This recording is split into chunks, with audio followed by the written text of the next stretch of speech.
Escolta, Cochinelo, de quin color són els humans? Hi ha de color verd, marró, blau i fins i tot a quadres. No, Plim, no és que canviïn de color de pell. És que es vesteixen de 1000 formes diferents. Carai, que divertit! A més de divertit, és pràctic. Amb els vestits es protegeixen de les inclemències del temps, però... Ja sabia jo que havia d'haver un però. Sí, els humans gasten petites fortunes en roba.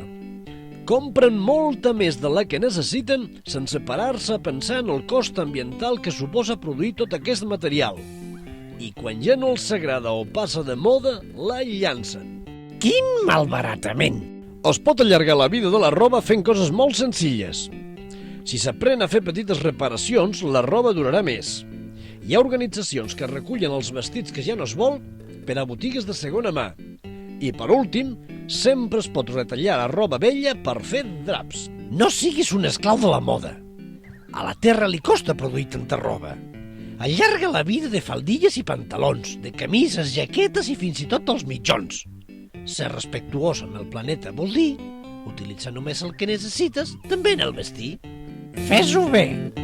No costa res.